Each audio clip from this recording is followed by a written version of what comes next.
Tá bom, de eleição brasileira. Vamos falar das eleições. Não é nem tempo de beber água, né? Tem que dar um gole aqui. Ainda tem 20 minutinhos de programa. Quero falar de eleições, as eleições que realmente importam. Claro que as eleições brasileiras foram importantes, mas as eleições americanas são as que definem o futuro do Ocidente. E eu acho impressionante que, nesse momento, tem muita gente ciente disso, né? Então, a partir de agora, até as eleições americanas em novembro, a gente vai ter uma análise da situação em todos os episódios do Paulo Figueiredo Show. A gente vai falar das eleições americanas, sem prejuízo de programas especiais, e vamos ter uma cobertura especial no estúdio com convidados, etc., as melhores pessoas que eu conheço para analisar a política americana dentro do estúdio, madrugada adentro, no dia das eleições. E eu faço isso porque eu tenho que desfazer. Eu comecei no jornalismo, né, televisivo, para isso, para desfazer a cagada que é a cobertura da mídia brasileira sobre política americana. Então você já começa prestando atenção no que eu vou te dizer agora. Olha para mim. Ao contrário do que você vê por aí, quando você analisa os números das pesquisas, por exemplo, a média do Real Clear Politics, você vai ver que a situação da Kamala Harris não está nada boa. Eu já falei isso aqui algumas vezes, mas nas eleições presidenciais de 2020, a média das pesquisas elencadas pelo RCP, pelo Real Clear Politics, dava uma vantagem de 7,2 pontos para o Biden contra o Trump, e na realidade, a vantagem do Biden, com toda aquela roubalheira, acabou sendo 4,5 pontos. Ou seja, a média do Real Clear Politics superestimou o resultado do Biden em 2,7 pontos. E a média atual dá uma vantagem para Kamala Harris, tá aqui o número na sua tela, de só 2 pontos. E é isso. Historicamente, os candidatos democratas têm um favorecimento nas pesquisas eleitorais. Isso quer dizer que, apesar dessa suposta liderança, na realidade, Kamala Harris, se a margem de erro se refletir das últimas eleições, Kamala Harris vai estar atrás do Trump.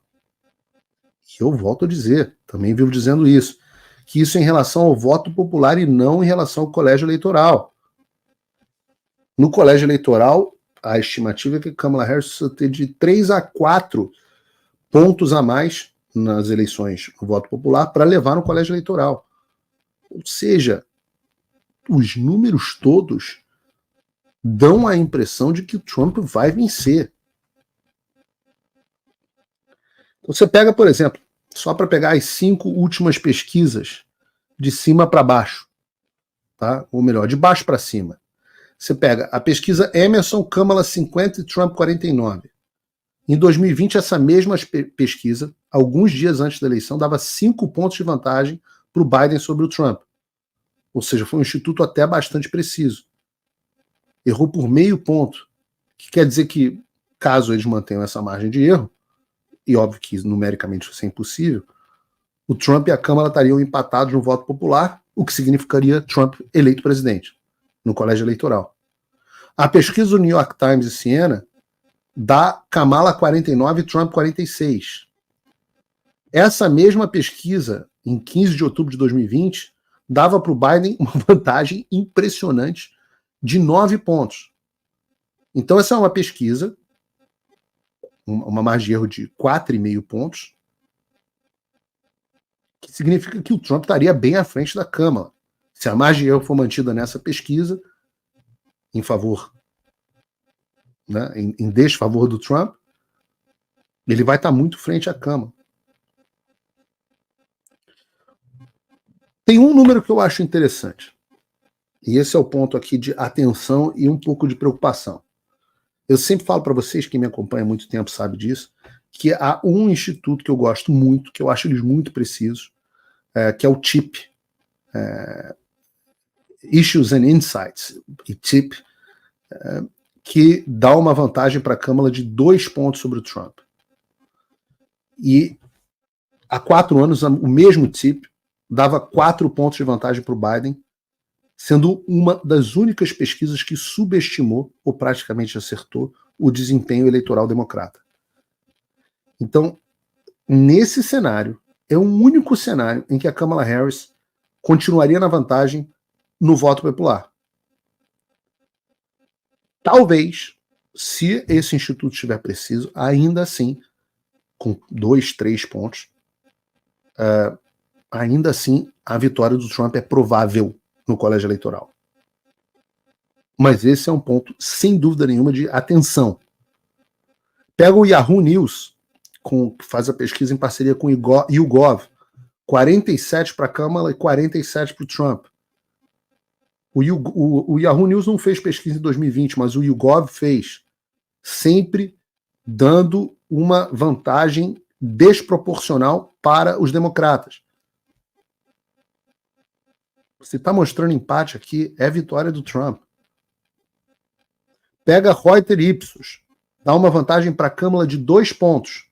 Volto a dizer, se a Kamala ganha 2 pontos voto popular, perde no colégio eleitoral. A Hillary ganhou o voto popular por 2,1 pontos. Perde no colégio eleitoral. Se a pesquisa da Reuters Ipsos estiver correta, Donald Trump será o próximo presidente. Mas em 2020, esse mesmo instituto Reuters Ipsos deu uma vantagem de 7 pontos para o Biden. Ou seja, subestimou o Trump e superestimou o Biden em 2,5 pontos. Ou seja, mais um cenário em que, repetindo o erro, Trump eleito presidente. Então não é para se enganar. Aí vem o Poder 360, o G1 diz, pesquisa mostra Kamala Harris na frente. Até meu pai, tadinho, me liga preocupado. É verdade que o Trump está atrás? Na pesquisa, mas eu estou explicando aqui, a coisa exige um grau um pouco mais sofisticado de análise. A maioria das pesquisas pode até dar vantagem para a Kamala, mas esses mesmos institutos que erram por uma margem de erro maior do que a vantagem que dizem que a Kamala tem. Então, mesmo que apareça que a Kamala está na frente, muito provavelmente, e eu já mostrei outros institutos mais precisos aqui, como o Rasmussen, acho que, bota de novo o número aí na tela, Bruno. Acho que se eu não me engano, tem aqui uma pesquisa do Rasmussen, tá aqui, com Trump mais 2 ou mais 3, eu não consigo ver, tá pequeno para mim.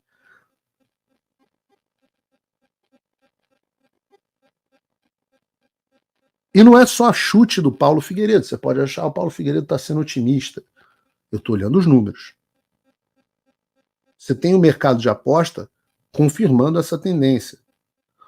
No Polymarket, o maior mercado de previsões, né, de aposta mesmo do mundo, o Trump tem uma probabilidade de 52,8% de ser eleito presidente dos Estados Unidos. A Kamala tem 46,7%.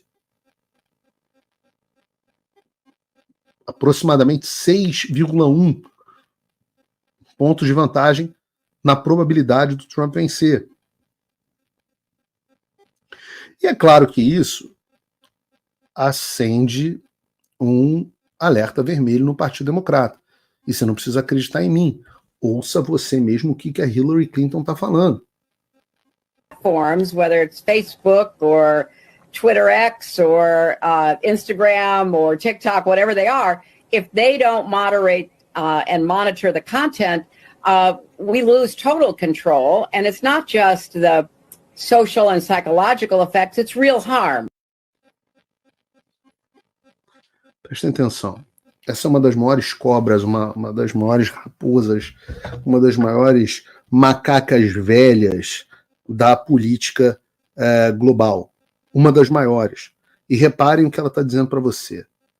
Deixa eu aumentar o meu ar-condicionado aqui, porque senão daqui a pouco eu começo a suar, né? Nesse calor, como sua bunda. A Hillary Clinton está dizendo o seguinte: se a gente não forçar as redes sociais a moderarem o conteúdo, e com moderar conteúdo ela quer dizer censurar o discurso que não concorda com o meu, eles vão perder. Se a gente não censurar, o Trump ganha, como eles fizeram em 2020. Não é a dona Cleide falando, é a Hillary Clinton. É uma das figuras mais importantes do Partido Democrata, ex-candidata à presidência dos Estados Unidos, ex-chefe do Departamento de Estado.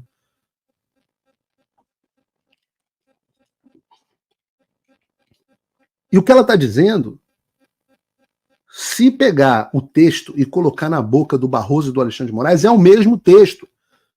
Aliás, nessa semana, o Elon Musk e o Mike Pence se pronunciaram sobre a fala da Hillary. O Musk dizendo que a pauta da censura se tornou uma das principais pautas dos políticos relevantes do Partido Democrata, e o Mike Pence, que eu citei no último programa, dizendo que a política de censura é consenso de todos os órgãos importantes que compõem o Departamento de Estado americano, dizendo também que você tem um planejamento específico para atingir o controle total. Existe um ponto nisso tudo que é o mais interessante ou o mais assustador. Porque, como eu disse, o que a Hillary Clinton está dizendo é exatamente o texto é o mesmo do Alexandre de Moraes ou do Barroso. A Hillary Clinton que comandou o Departamento de Estado, da ala mais importante do governo da esquerda dos Estados Unidos. Então, entendam, a pauta da censura é global. Lá veio o gato. Ele adora. Quando você muda a câmera, Bruno, é o momento onde ele acha que ele tem que brilhar. O gatinho aí. Mete o pé. A pauta da censura, ela é global. Vocês acham? A gente acha que a gente está lutando contra o Alexandre de Moraes, né? Você acha que o que está saindo da boca do Alexandre de Moraes e da Hillary Clinton é a mesma coisa por coincidência? Ou que o Alexandre de Moraes está dizendo para a Hillary o que ela tem que dizer? Então, você tem uma pauta de censura global, você tem que ter uma luta global. E a gente está perdendo, tomando 7-1 no Brasil, que se tornou o país mais censor do mundo, do chamado mundo livre, porque a gente está lutando no nível nacional. Então, eu volto a dizer, será que o discurso da Hillary Clinton é idêntico ao do Alexandre? Porque o Alexandre manda na Hillary? Ou será que a Hillary manda no Alexandre? Ou que ambos obedecem ao mesmo mestre, ainda que esse mestre não seja necessariamente um indivíduo, mas uma ideia, um consenso. E é por isso que eu digo, é por isso que eu estou brigando tanto para que as pessoas entendam que essa pauta é global e não local. E é por isso que eu tenho que trazer para vocês algumas atualizações sobre o que está acontecendo no Congresso americano. Na quinta passada, eu estava de férias, estava na Espanha, causei um alvoroço na internet quando eu falei que ia vir um passaralho, uma picalada pro Alexandre de Moraes. Aí vem aquela história, os caras mal, tic-tac, não vai dar em nada, eu já não tenho nem mais paciência para essa gente. E eu falei que já tinha passado, tinha sido aprovado na CCJ americana, que é o Comitê Judiciário, o projeto de lei que cassaria o visto do Alexandre, dos ministros do STF, dos delegados da Polícia Federal, dos assessores, vocês aí, assessores do gabinete do Alexandre de Moraes, o nome de vocês será também enviado ao Departamento de Estado. O projeto de lei tinha avançado. Delegados da Polícia Federal, Fábio Scholl, você fica tranquilo que viajar para os Estados Unidos você pode esquecer na sua vida. Muito em breve. E quanto mais vocês fizerem, melhor. Por favor. Façam o seu pior, de preferência contra cidadãos americanos ou residentes nos Estados Unidos. Caprichem. E eu posso dizer para vocês, eu falei que tinha sido aprovado, e aí o que aconteceu foi que um monte de gente saiu replicando na internet que tinha sido aprovado e perguntar qual era a fonte. Ninguém tinha fonte. A fonte era o Paulo Figueiredo. O que eu já falei, o que aconteceu é que eu recebi a ligação do Congresso E aí me falaram, olha, foi aprovado e tal, em tempo recorde. E foi aprovado, vocês olhem. Aqui, aí o que eu cito, tudo tem fonte, gente. Eu não falo as coisas de orelhada. Pô. Se o cara que me ligou, chefe de gabinete do Jim Jordan, o presidente da CCJ, e aí ele me deu a notícia. E depois é que eu fui checar, mas eu sei que o que vem dele é verdadeiro. E tá aqui para vocês. Olha aqui, agora eu dou a fonte para vocês, fiquem à vontade. Agora vocês copiem sabendo qual é a fonte. Tá aqui, dentro oficial do Congresso dos Estados Unidos. O projeto foi introduzido no dia 16/9, como eu disse que seria, e no dia 19, ou seja, 3 dias depois, em tempo recorde, o projeto foi aprovado com 16-9, ou seja, inclusive com votos de democratas. E aí aquela galera, não vai dar em nada, porque tem os do tic-tac, mas tem os, não vai dar em nada, isso aí.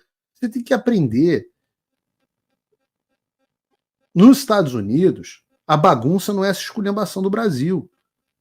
Então, por isso que você teve até democrata votando. E isso significa o que na prática? Significa que o projeto está pronto para ser votado. Pronto. Basta o speaker pautar. Claro que antes a gente precisa ter certeza que vão ter os votos. Por isso que boa parte do meu trabalho será pedir apoio a esse projeto. E eu vou a Washington depois das eleições americanas para começar a angariar apoios para esse projeto. Mas, Paulo, por que depois das eleições americanas? Você vai ter aí por 1 mês e meio, 2 meses, na verdade, de Congresso. Por que você só vai depois das eleições americanas? Porque o Congresso americano, como eu disse no início do programa, está em recesso. E é por isso que eu tirei férias. Porque é a última oportunidade que eu vou ter que eu tinha de descansar um pouquinho. E agora eu vou pegar o texto debaixo do braço e vou bater. Eu já tive com mais de 30 deputados e vou pedir os apoios deles e vou conversar com o líder da maioria e vou conversar tentar chegar ao speaker e vou pedir apoio do turma do Trump, vou pedir apoio de outras pessoas que eu não posso falar aqui para que tenhamos esse projeto aprovado. Vocês não disseram que não ia dar em nada? O Globo, lá na coluna da Malu Gaspar, não disse: o projeto tem poucas chances de aprovação. Eu falei para eles, inclusive, escreveram a matéria correta, mas botaram essa bobagem lá. Eu falei: tá errado. De onde é que vocês estão tirando isso? Com quem que vocês conversaram dentro do Congresso? Ninguém. Vocês estão chutando porque vocês olham e falam: isso é coisa do Paulo Figueiredo. Que coitado do jornalista, vai pegar um projeto debaixo do braço e vai tornar esse projeto. Abacadabra, bitch. Tá aí. Como num passe de mágica. Então, enquanto tem gente fazendo galhofa, tem gente não sei o quê, tem gente que diz que os caras não vai dar em nada, não sei o quê, eu digo para vocês, e bota aqui, vocês que são, troca a câmera aqui para mim, Bruno, vocês que são do gabinete do Alexandre, que estão preocupados, eu sei que chega para mim que vocês estão preocupados, vai acontecer, visto já era. Só que isso é só o começo. Eu quero o apartamento de Key Biscayne confiscado. Eu quero casinha de Celebration. Eu quero bens aqui tomados. É hora de tirar tudo. Bota para vender. Porque se o Laranjão voltar, querido, porra, a minha vida vai ficar bem mais fácil. E aí eu garanto que vai haver choro e ranger de dentes. Vocês vão pagar dobrado por tudo que vocês fizeram. E não por vingança, por justiça. E enquanto isso, as pessoas não entendem que são múltiplas frentes. Quando eu digo, vem muito mais por aí, as pessoas pensam, é tic-tac. Eu falo, não, queridos. A gente plantou muitas sementes e a colheita é abundante. Nós tivemos, e claro, graças ao Alexandre, porque ele faz muita merda. Se o Alexandre não tivesse tirado o X, eu não teria. Se ele não tivesse me ferrado, eu não teria condições, lugar de fala, para poder correr atrás do que eu estou correndo. Se ele não tivesse tirado o X, metade das ações aqui que eu estou realizando também não seriam possíveis. Então também conte com arrogância e com o erro do adversário. A gente conta com isso. E a gente faz o nosso melhor. E conta que eu gostava de jogar no gol às vezes. E eu falava o seguinte, eu não escolho o canto para pegar o pênalti. E eu agarrava pênalti pra caramba. O que eu falava? Eu falava assim, eu vou pegar os pênaltis que forem mal batidos. E aí eu vou na bola. E pegava pênalti pra caramba. Então fala assim, você faz o melhor que pode e conta que o cara vai errar, pô, porque ele é humano. E a gente sabe o que é a vaidade, o que é a arrogância. E por conta disso nós tivemos, e as pessoas não têm ideia da magnitude do que é isso. Porque eu acabei de explicar no último bloco, se você está assistindo o corte, assista o programa inteiro, eu expliquei no último bloco que a luta é global. E que boa parte da censura, eu expliquei isso também no último programa, vem dos Estados Unidos. Então onde é que eu tenho que cortar a linha de suprimento do inimigo? Dos Estados Unidos. Que estava agindo, o inimigo que estava agindo globalmente nas sombras, agora está agindo às claras. Então agora você tem oversight, supervisão do Congresso dos Estados Unidos ao Departamento de Estado. E é por isso que essa carta que foi enviada no dia 30 e que foi revelada ontem, carta dos congressistas americanos ao Anthony Blinken, que é o secretário de Estado do governo Biden, traz uma série de questionamentos. Eu vou ler o texto da carta. Bota a carta aí na tela pra gente, Bruno. Vou ler rapidinho. Como membros do Congresso, preocupados com o aumento da censura ao discurso político, escrevemos a você, o Anthony Blinken, secretário de Estado americano, sobre a perseguição extrema da Suprema Corte do Brasil ao X, anteriormente conhecido como Twitter. Nós estamos profundamente preocupados que o ministro da Suprema Corte, Alexandre de Moraes, esteja abusando de seus poderes e agindo em uma campanha cada vez mais arbitrária para coagir uma empresa de mídia social americana a sufocar a oposição política nacional e minar o direito à liberdade de expressão do povo brasileiro. Como você deve saber, em 2019, o Supremo Tribunal Federal deu a si mesmo... Olha que você está lendo isso numa carta, que é uma coisa que se tornou pública, não é mais uma narrativa do Paulo Figueiredo, está saindo da boca de alguns dos mais importantes congressistas americanos. Nós vencemos a guerra da narrativa e do convencimento. Não é, não vai dar em nada. Já deu! Eu disse para vocês que a primeira coisa que eu precisava fazer, antes de resolver qualquer problema, era conscientizar a população e os tomadores de decisão do Brasil e do mundo sobre o que estava acontecendo. Vocês estão lendo o que está acontecendo dentro da carta? Como você deve saber, Anthony Blinken, dizem os congressistas, em 2019 o Supremo Tribunal Federal do Brasil deu a si mesmo novos poderes para investigar discurso e opiniões. O ministro Alexandre de Moraes, então, utilizou-se desses poderes para compelir empresas de mídia social operando no Brasil a censurar dissidentes e retirar a oposição das plataformas sob a justificativa de combater a desinformação. Fazendo isso, Moraes agiu ao mesmo tempo como juiz, investigador e promotor. Em julho de 2019, ele foi tão longe que autorizou uma busca e apreensão em casas e até mesmo aprisionou ativistas da oposição e aliados do ex-presidente Jair Bolsonaro. Como é que vocês acham que os congressistas foram informados a respeito desse assunto? Não foi ler no Globo nem o New York Times. Não vai dar em nada. Tá aí. Apesar do X ter cumprido com as solicitações prévias do governo, a companhia está agora resistindo. O CEO Elon Musk, e agora já está meio que cedendo de novo, o CEO... há uma razão para isso. O CEO Elon Musk descreveu as ações do STF como ilegais, entre aspas, enquanto as próprias ordens foram expandidas para requerer a suspensão de contas de membros do parlamento e jornalistas. De acordo com o relatório interino, porque vocês podem me chamar de blogueiro, mas aqui nos Estados Unidos eu sou jornalista, com carteirinha e tudo. De acordo com o relatório interino de pessoal de abril de 2024 do Subcomitê da Câmara sobre a utilização do governo federal como instrumento de perseguição, aqueles que a gente plantou lá atrás, com o Jim Jordan expondo as ordens do Alexandre, olha a colheita vindo.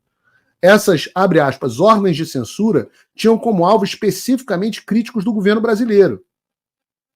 Em retaliação, Moraes baniu o X do Brasil, cobrou mais de 3 milhões de dólares em multas contra a empresa e impôs multas de 8.900 dólares por dia contra qualquer pessoa ou empresa no Brasil que tentasse